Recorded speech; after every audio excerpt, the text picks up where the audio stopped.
Carlton's Travel Adventures. Go get your passport. What up, folks? This is Carlton with Carlton's Travel Adventures. Another beautiful day in Cartagena. No longer Medellin, baby. I'm here looking for an apartment. I already moved my stuff out.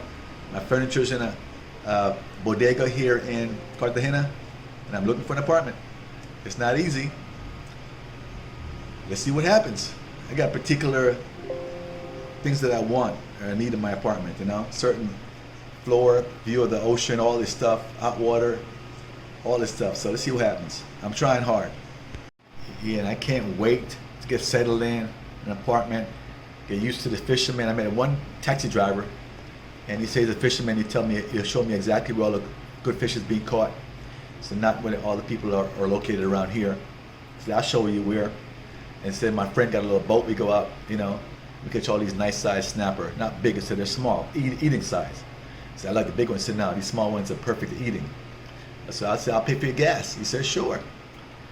And there's a spot I go to where I run a tourist area here where they bring the boats in, right? And I'm so pissed I didn't get pictures. By yesterday, and the boats came in, and this guy had a nice cobia. Not sure what they call them here, cobia. I said, damn, it's a cobia. He said, yeah. I said the name was it. I caught a 40-pound cobia before in Florida. That's a good sign. You know, and then he showed me in a cooler, he caught this week, or it's on ice, a gigantic snapper. They shoot them. They dive and shoot them. Free dive. This snapper had to be 40 pounds plus. A huge snapper, you know? The thing was, the teeth was like a, you know, each tooth was about, I don't know, 3 inches long. It was so big. And a huge snapper. They shot both of them. One guy came and he bought, you know, talking to him, he spoke English, say he lived in Texas for a while. He bought the entire cobia. He bought a bunch of the smaller snapper. They have a lot of queen snappers, tons of them, you know. He said, no, they know where spot to go, about 7 miles out. For strange reasons, they're not allowed to fish more than 7 miles offshore. It making sense. Thought it was federal waters, can do what you want. He said, no, they can't fish more than 7 miles offshore. But they have the spot they go to, you know. Obviously, they're loaded with fish because they're always coming in with fish. So, who knows, man? Maybe I offer to pay them the gas to go out with them one day, get some pictures and photos, and do some fishing with my reel, you know. Who knows? I'm excited for the possibilities here. All right. So here we are, finally checking in early, 1 o'clock. Nicely made up here. Nice refrigerator, nice table. It's nice. They have a huge stereo system, 2 giant speakers. It's nice. Price wasn't bad either, but no balcony. But look at this view, man. Can I open this shit? I don't know. Yeah, it looks like it. Look at this view, right outside, with no balcony. So good.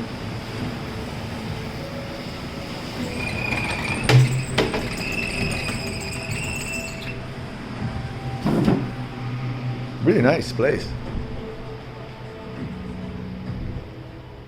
You can open that up too. Nice TV. I think I paid $326 for 6 days.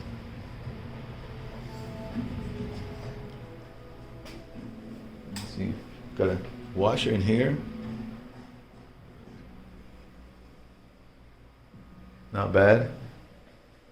Says you have hot water. Let's see. When I put the water on in the sink, it wasn't that bad. That's my life right there. 3 bags.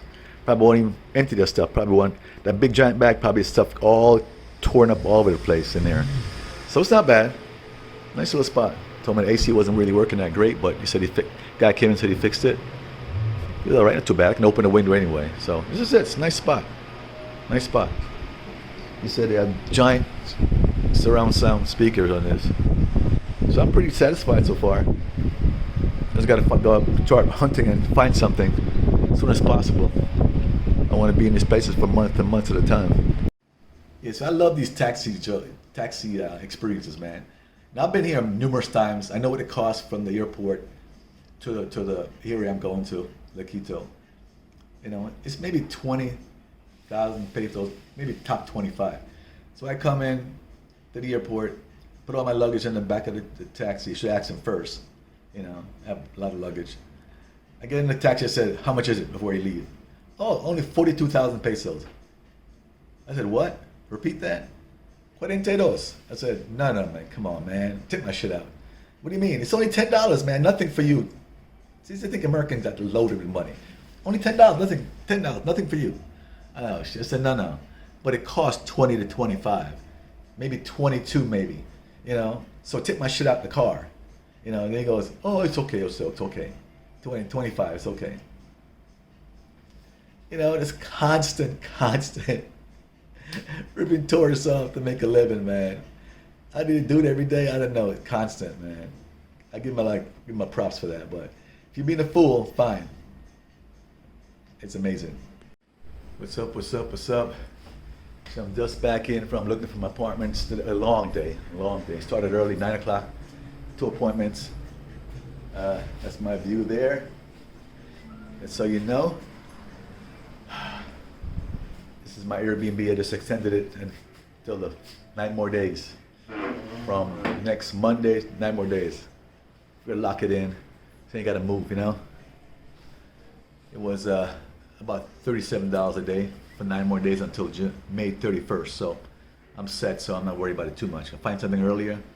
It's just what it is. All right. Hope I find something earlier than that, so I have plenty of time to move in and all that stuff. So it's all good. Turn the power on and all that. So look at some more apartments today. They one experience I had. I went to this neighborhood along the water. I'm not gonna tell you exactly where I am. Some other YouTubers said, "Don't tell them exactly where you live, man. No, don't do that. It's a bad practice." You know. But anyway, it's along the water. So nice building. So they had one apartment available on the 9th floor for $3.5 million, including administration. One apartment available on the 2nd floor. Obviously, the 2nd floor doesn't have a great view. You can see the water, but you know you kind of level with the water. 9th floor obviously had a banging view of the water, right? You know, and but it was a 3 bedroom, 3 bath. You know, no hot water yet, so they'll install it for me before I move in. It's no big deal. The other one on the 2nd floor, like I said, the view wasn't as good, but it's a 2-2, right? Which is what I prefer. I don't want a 3-bedroom. I'm by myself. It already has hot water in it, has a gigantic fridge in it, so you can have it, you know, and all that stuff. So, only problem is the view is not great. You know, it's not like the 9th floor, obviously, but you can see the ocean almost level from over the pool into the ocean. Thinking about it, I said, man, that's 2.5 million. That's a lot better. You save $1 million pesos a month. It's substantial, right? But you don't get what you want. You don't get that nice view of the ocean. So I said, tough decision. What do I do? I mean, what will you guys do? Most of you probably said, you know, but my buddy said, hey man, one life to live. Go for the 9th floor. Let's pay the extra money, right? So I threw out. It wanted 3.5. It's basically 3 million plus 500,000 for the administration. I said, why do you do that? Just put one price in there. So I threw out. Tell them 3.2. Probably should have said lower. And she called him up. He said, man, too bad we had somebody that just took it, you know, an hour ago. So that's, you know, gone. I said, okay, well, the other one is 2.5. So I called that one and said, can I get it for 2.3? He says, no way. It's worth 2.5. I'm not going to do a penny on the 2.5. It's firm on 2.5. I said, damn, it is kind of cheap. 2.5 ain't bad. 2-bedroom. It has hot water. Turn it on. It's a giant refrigerator, bigger than mine. I told her, hold up, I'm gonna see another one quickly, you know, about an hour later, let her know. So when I'm waiting to respond to her, she calls me up about half an hour later and says, the owner of the 9th floor said the guy who wants to move in, he wants to move in June the 15th, basically in 3 weeks, you know. And if I want to move in earlier, go for the money, you know. So he said, I'll take the 3.2, 3 million too. You know, if you really still want it, if I still want it. I said, damn right I still want it. For the 3.2, I don't care, that's fine. So I told him I'll take it. But now, let me fill out this credit report application. What kind of credit you have, you know, because I don't have the guarantor, right? Sorry for jumping, getting undressed a little bit. So when you walk around, man, you get so sweaty and clammy. My shirt's clammy, my socks is clammy. That heat, man, you're outside 1 hour, you're just soaking.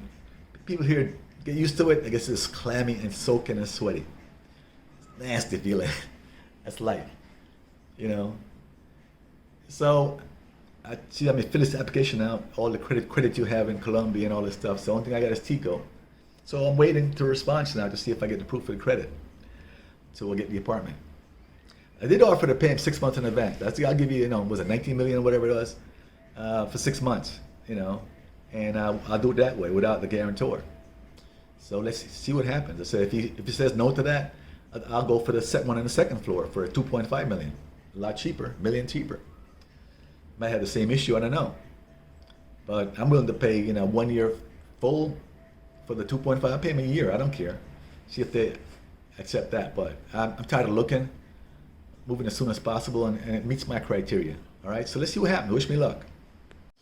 So after that, I had a date about 1 o'clock down on Central by the clock tower. I met a young lady. I met her here about 2 months ago, or maybe 3 months ago, when I was here looking around, maybe December or something. I don't know. Damn, it's already May, isn't it? I think I met her in December when I was here, and she worked at a restaurant. We kept in touch. Just talking. So I said, let me take her on a date. So went to El Centro, showed me around. It's hot, man. Woo! It's hot. She showed me around. We had dinner. Dinner cost me, lunch, nice restaurant, was 60,500 pesos. It's like 25 bucks, I don't know. Something like that. Then I have, a taxi, plus I give her money for a taxi back, 20,000 pesos, with some fruits. I think I came up to about 100,000 pesos total. It's not bad, It's about $25, I think. It's about 25 bucks, right? So it wasn't too bad, but it's a lot more expensive than Medellin. And the taxi, it's so funny, man. The taxi drivers always trying to rip you off. It's like constant. So I start use Didi. I use Didi and start low. So that's what I do. Didi now. I find out from the local guys what would it cost from a hotel, whatever, a condo to downtown. They said don't pay more than 8 to 10. If they charge you more, no. So you pick a taxi up. 15, 20, 15. Like, what the fuck? I said no. It costs 8. It's ocho, posible 10. That's it. 8 or 10, and that's it. Some of them look at you like, no way, I'm taking 8 or 10. That's the regular price too. Think about it. And they drive off. I said, okay, go ahead. And a few of them said, okay, I'll take it. It's crazy, man. You're stealing, but you get mad because you're stealing now. I don't accept this, your steep price. Crazy. Just find a way to make money by this, ripping off tourists constantly, every day. And that's something else. So here I am in my Airbnb in La Quito. And what happened? An hour ago, the power went out. And some of these stairways, dark. No lights in the stairway. I'm on the 6th floor, thank God. What if I was on a 12th, 13th, 15th floor? No power for the last hour and a half. Part of living in Cartagena, I guess. So, in addition to the power being out, by the way, I got my power pack. I also got to buy a nice big power pack here. Charge your phone up really nicely. You can probably charge a laptop. It's a real nice big one. Okay? I'm sure there's powers on it, but it's a huge one. Need that here. And so I was supposed to look for apartments today. Look at this, pouring rain. And in front of the hotel, it's a condo where you cannot have guests, by the way, which sucks. It floods. It floods really bad. 5-minute rain, I'll show you later, it floods. So I'm stuck inside, can't look for an apartment. We're Caribbean weather. It'll ease up later on when I go look. So I'm on the beach as the fishermen pulling their nets, right? And they're selling the fish right for the local people right here. And I'm sure that they're selling them for pennies. But I guarantee you, when I come out here to buy, maybe next week or so, they're gonna go try to gouge me on these price of these fish. I would want to buy a robalo. That's my specialty. I love robalo. And I'll guarantee you, let's see what happens. They're gonna gouge me. So I gotta send somebody locals to buy it from me. This lady buying this stuff here, cheap as shit, I'm sure. Think about these nets though. The nets kill a lot of baby fish, man.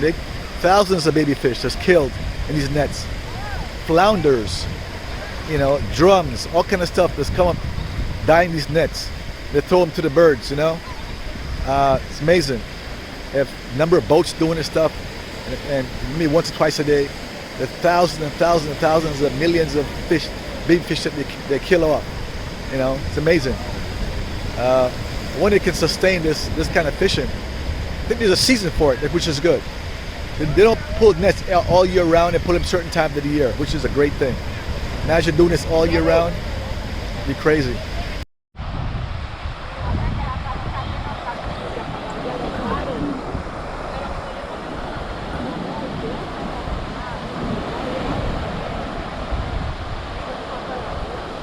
The pelicans are eating up the smaller fish before they bring them in.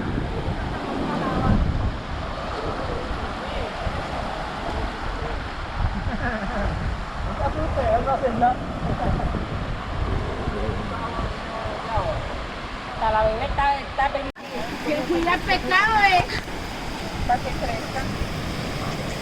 O sea, como un fuerte de que carga. Un brote de vida.